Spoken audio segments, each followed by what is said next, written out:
Mesdames et messieurs, bonsoir. Vous êtes les bienvenus dans ce journal. Tout d'abord, les titres. Depuis quelques jours, Conakry et certaines villes de l'intérieur du pays ont connu quelques scènes de violence. L'armée est appelée en renfort pour sécuriser les personnes et leurs biens. Vous suivrez le ministre de l'Administration du Territoire et de la Décentralisation dans un instant. La reprise des activités à Kindia après la présidentielle du dimanche dernier. Les boutiques et magasins sont ouverts. La ville des Agrumes tourne ainsi la page de la politique. Coopération multilatérale, le nouveau représentant résident de la CEDEAO était ce matin à la primature. Au menu des échanges, le renforcement des relations au sein de l'organisation sous-régionale.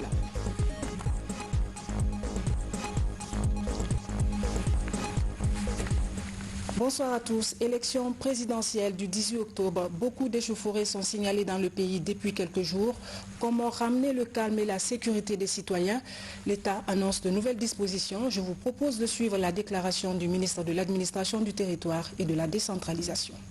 Mesdames et messieurs, chers compatriotes, en 2015, sous le numéro L009, notre Assemblée nationale a adopté la loi portant maintien de l'ordre public en République de Guinée.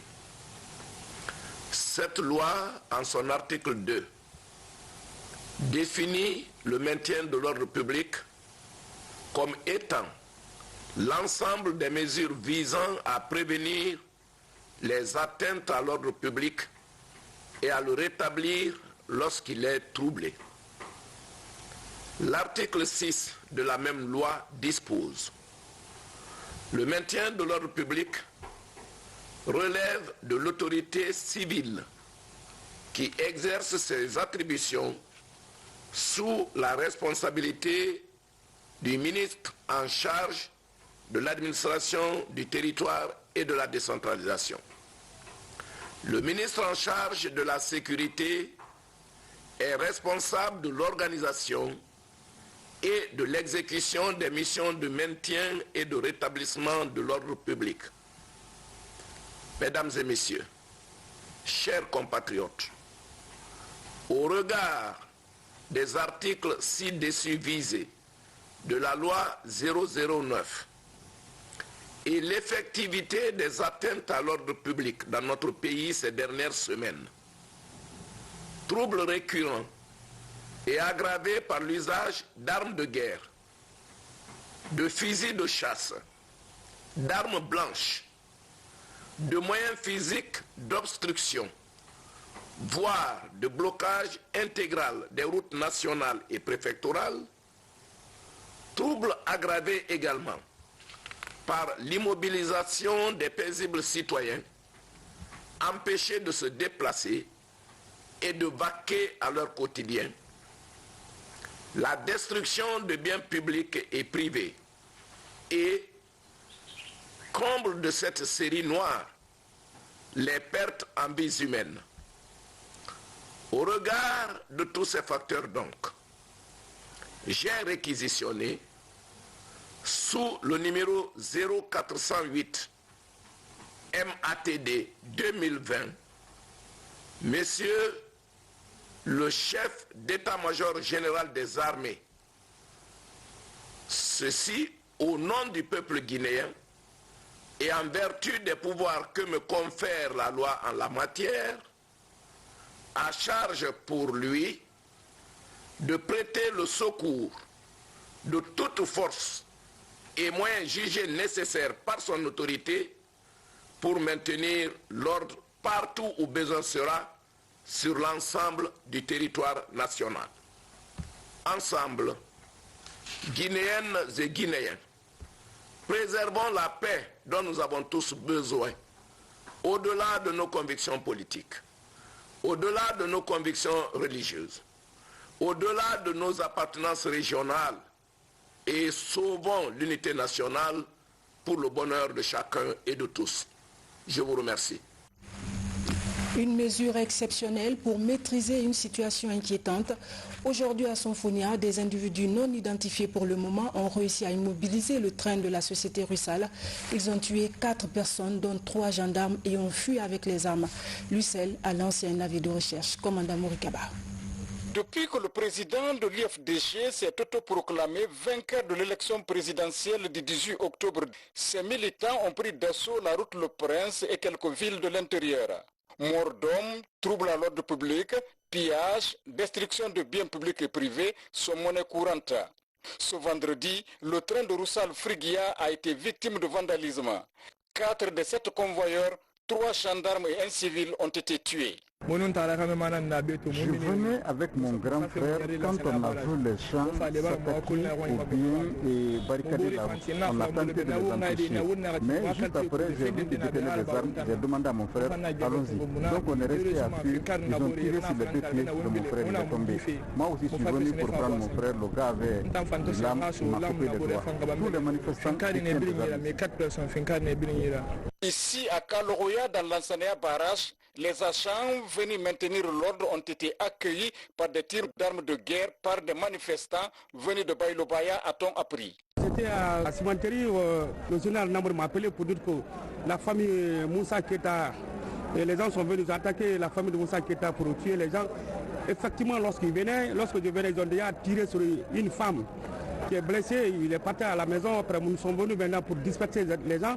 On les pourchassait et ils ont monté des embuscades contre mon équipe. Ils ont tiré sur moi avec mes gardes-corps. Ils ont pu quand même atteindre 4 de mes gardes-corps. Il y a 2, les 2 ils ont reçu des balles sur leurs pieds, l'autre à l'épaule et 4e personne au ventre. Présentement, on les a envoyés à l'hôpital Niassidine. Vers 14h aussi, les agents sont venus, ils ont bloqué le train qui partait à Fria. Et ils ont tué tous les équipages, 3 gendarmes et un civil. Donc ce n'est même plus un maintien d'ordre, c'est une guerre urbaine maintenant parce que tous les gens ils ont tous équipé des armes PM. Partout nous partons, que ce soit à la cimenterie, que ce soit à CBA, ils ont tous les armes. Finalement, lorsque j'ai appelé les BAC pour intervenir, les BAC sont venus, ils le poussaient, mais les BAC, ils ont vu que les éléments qui tirent les armes, ce n'est pas au hasard. C'est des gens bien formés, tactiquement, ce n'est plus le maintien d'ordre, ni le rétablissement d'ordre public. Parce que nous partons en maintien d'ordre. Si c'est les cailloux, bien, les ordures qu'on gère sur nous, mais ce n'est plus ça. C'est une arme de guerre qu'ils utilisent contre nous. Vous avouez, moi-même, ils ont tiré sur mon véhicule. C'est Dieu qui m'a sauvé. Il y avait quelqu'un qui était à l'étage. Mon véhicule est là, ils ont tiré sur le véhicule. Il y a les traces sur mon véhicule. C'est Dieu qui m'a sauvé. Et sinon, j'allais partir aussi. Un drame incroyable. J'ai vu le train découpé. Et les wagons sont espacés jusqu'à 400 mètres. Et les présumés ont réussi, n'est-ce pas, à ouvrir sûrement la vanne, n'est-ce pas, du mazout, de la citerne de mazout, qui a écoulé jusqu'à 400 mètres environ. Mais heureusement, les trains n'ont pas pris feu. Donc la sécurité, la gendarmerie qui a été premièrement sur le champ, ils ont réussi, n'est-ce pas, avec le sapeur-pompier, éteindre le feu. Au moment où moi j'arrivais, n'est-ce pas, à 14h10, il y avait seulement des traces de fumée. On a cherché, n'est-ce pas, à canaliser. Si ça prenait du feu, d'abord la station qui est à côté va sauter, parce qu'il y a du combustible ici. Et le combustible mazout, n'est-ce pas, s'il prend du feu, tel que c'est, ça a écoulé jusqu'à 400 mètres de long, tout le long de rail, tout du côté rail vers T7. Vous allez voir, n'est-ce pas, les traces de mazout, n'est-ce pas, qui coulent. Alors si ça prenait du feu, je ne sais pas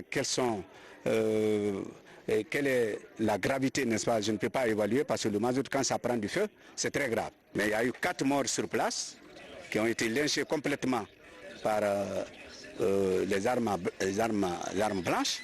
Heureusement, l'État a pris des dispositions en faisant épauler les services de maintien d'ordre par l'armée, cela pour éviter que les manifestants et les Antilles ne se prennent. C'est dans ce contexte que le Conseil national des organisations de la société civile poursuit sa mission de sensibilisation. Le CNOX appelle les Guinéens à la retenue et au calme. Dans une déclaration rendue publique aujourd'hui, l'institution dénonce les scènes de violence relevées ces derniers temps. Mamadi Tarna Kamisoko. C'est la plateforme la plus représentative du pays.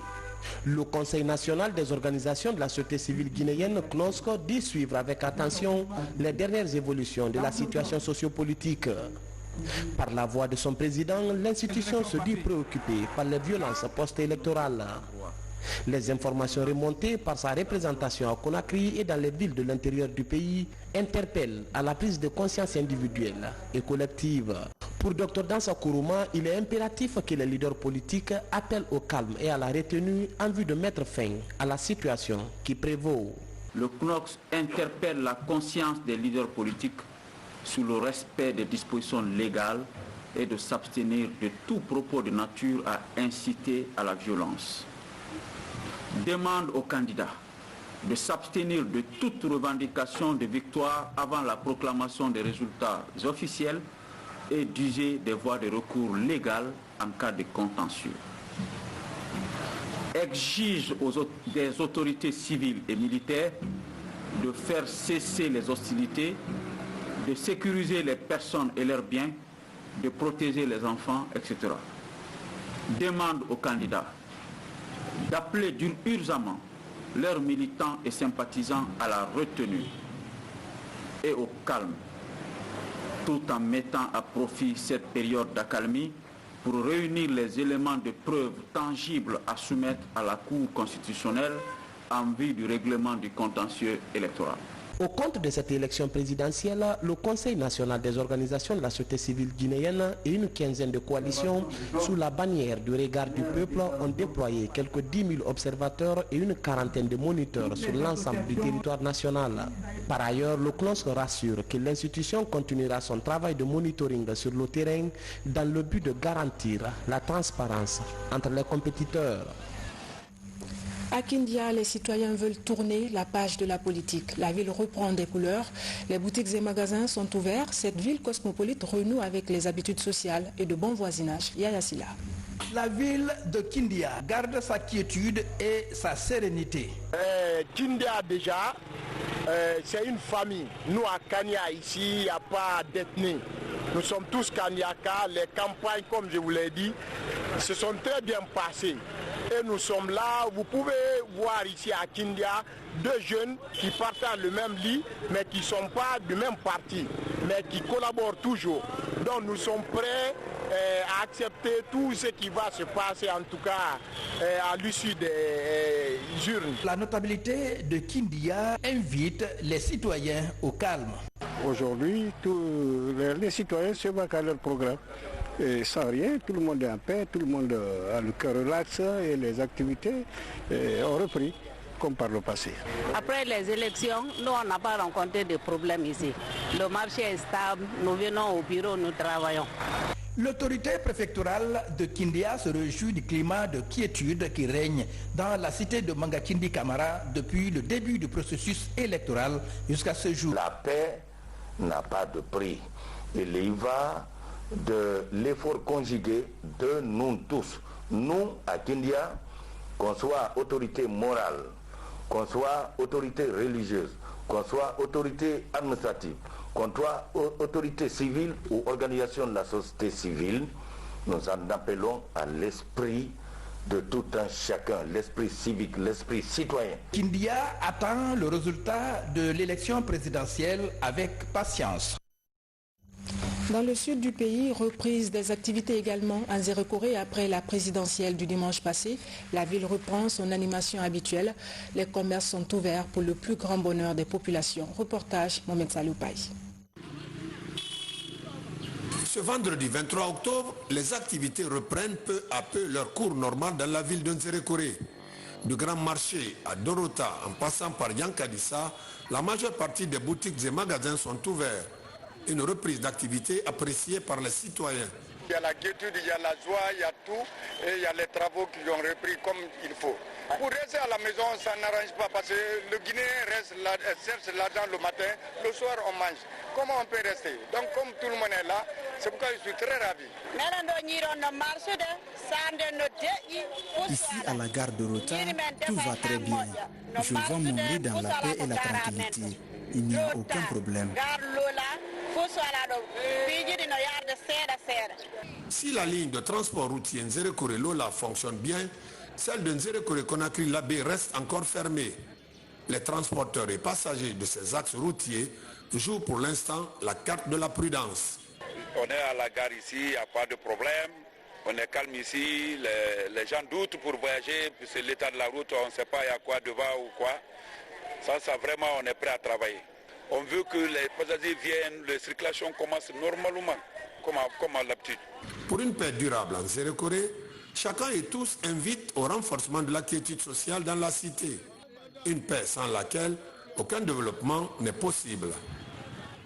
Restons dans la région de Zéro-Corée où le commandant de la zone a fait une revue de la troupe à la frontière. Il invite ses hommes à redoubler de vigilance. Une visite habituelle pour rappeler le devoir de défense frontalière. Lancé Kamisoko. Le commandement de la 4e région militaire poursuit ses patrouilles régulières, non seulement dans la commune urbaine de Zéro-Corée, mais aussi le long des frontières guinéennes. En cette période post-électorale, les points d'entrée sont placés sous une haute surveillance. Aujourd'hui, le commandant de zone vient toucher du doigt les réalités du terrain. Je ne ferai que féliciter mes hommes qui sont ici. La discipline qui prévaut, la vigilance qui est là. Ça, je suis très content par rapport à ça. Placé sous l'autorité de la compagnie d'infanterie de Djeké, le poste de contrôle frontalier de Ganta, reliant la Guinée avec le Libéria, est particulièrement sécurisé. Il ne s'agit pas de donner des instructions, mais il s'agit aussi de venir s'enquérir des réalités sur le terrain. Constat, tout est appliqué ici à Djeké. Contrairement à ce que les gens pensent, Djeké est sécurisé. Dans la commune urbaine de Zéro-Corée, le dispositif sécuritaire est renforcé. Cette présence des forces de défense et de sécurité est appréciée par bon nombre de citoyens. Nous sommes très contents de nos agents de sécurité. Actuellement, tout le monde dort tranquillement sans crainte. Il n'y a aucun problème grâce à leur travail. Depuis l'avènement du professeur Alpha Condé à la magistrature suprême du pays, la réforme du secteur de défense et de sécurité occupe une place importante dans sa politique de gouvernance. Coopération multilatérale pour terminer. Le nouveau représentant résident de la CEDEAO était ce matin à la primature. En toile de fond, le renforcement des relations au sein de l'organisation. Le rôle majeur de la Guinée a été évoqué par l'ambassadeur ouest-africain. Commentaire Isidore Gonuna Nanamou de Tunkarata. C'est la première rencontre entre le Premier ministre, chef du gouvernement, et le nouveau représentant résident de la Communauté économique des États de l'Afrique de l'Ouest, CEDEAO. Une visite de courtoisie au chef du gouvernement pour renforcer davantage les liens d'intégration au niveau de l'organisation sous-régionale. Originaire du Cap-Vert, l'ambassadeur Mario Fernandez a rappelé le rôle historique que la Guinée a joué pour l'indépendance de son pays et au sein de la CEDEAO. Dr Kassori Fofana a rassuré son hôte de la disponibilité de son gouvernement sur la conduite du professeur Alpha Condé à promouvoir les bonnes relations de coopération avec les autres États membres de la CEDEAO. Je suis très disponible pour faire le meilleur pour que la coopération soit renforcée, compte tenu que je suis d'origine un citoyen capverdien, que nous avons une histoire très importante parce que c'est chez vous que Amilcar Cabral a beaucoup fait pour l'indépendance de Cap-Vert et de la Guinée-Bissau. J'étais très jeune, mais la Guinée, pour moi personnellement, c'est un pays de référence au niveau de notre sous-région. Donc c'est sur la coopération. On a parlé aussi de moments qu'on vit ici chez vous. Très important, l'élection de président de la République. Donc, c'est sur ces sujets que nous avons changé les quelques mots dans le sens de mieux faire pour que le peuple, la stabilité et le développement de renforcer la démocratie se passe ici chez vous. Impliquée dans le processus électoral en Guinée, la CEDEAO se préoccupe du maintien de la stabilité politique et sociale dans cet État membre clé. Son représentant résident a informé le Premier ministre, chef du gouvernement, de la visite de travail du président de la Commission dans les jours à venir. Voilà, mesdames et messieurs, c'est la fin de ce journal. Je vous remercie de l'avoir suivi.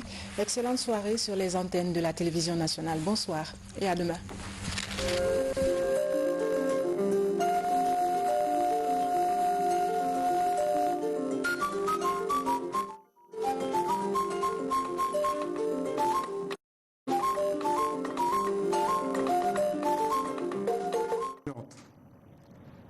Je vous souhaite la bienvenue à cette 4e et dernière soirée de publication des résultats provisoires partiels du premier tour du scrutin présidentiel du 18 octobre 2020.